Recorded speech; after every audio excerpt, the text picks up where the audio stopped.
আলাইহি সাল্লাম বলেছেন, আসসালাতু মিফতাহুল জান্নাহ, নামাজ হবে বেহেশতের চাবি।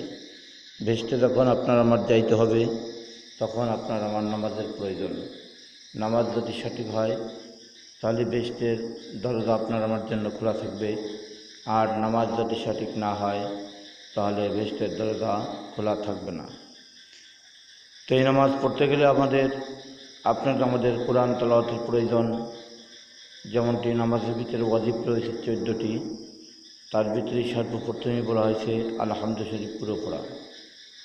আলহামদু সুরকে পরিপূর্ণভাবে পড়া, আলহামদুর সঙ্গে সুর মিলানো, রুকু সিজদায় দেরি করা, রুকু হইতে সোজা হয়ে খাড়া হওয়া, দুই সিজদার মধ্যখানে সোজা হয়ে বসা, দরমিয়ানি বৈঠক, দুনু বৈঠকে আত্মায়াত পড়া, ইমামের জন্য কিরাত আস্তে এবং জোরে পড়া, বেতের নামাজে দোয়া কুনুত পড়া, দুইটার নামাজে 6 তাকবীর বলা।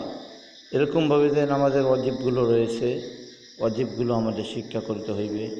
পাশাপাশি আমাদের নামাজের ভিতরে ফরজ রয়েছে, এই ফরজগুলো আমাদের মুখস্থ করিতে হইবে। এই ফরজগুলো মুখস্থ করে নামাজের ভিতরে আমাদের লিপ্ত করতে হবে। নামাজের মধ্যে যদি কোনো ওয়াজিব আমাদের ছুটিয়ে যায় তাহলে সেজদা দিলে আপনার আমার নামাজ হবে।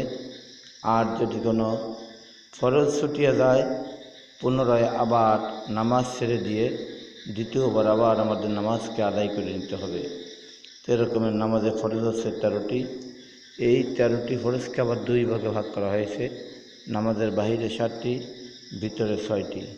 এইগুলো আমাদের জানিয়া, এইগুলো মুখস্থ করিয়া তদ অনুযায়ী যদি আমরা সঠিকভাবে আমল করিতে পারি, আল্লাহ রাব্বুল আলামিন আপনাদের আমাদের নামাজকে কবুল করে নিয়ে ওই নামাজেই আপনার আমার জান্নাতের ফয়সালা করতে পারে।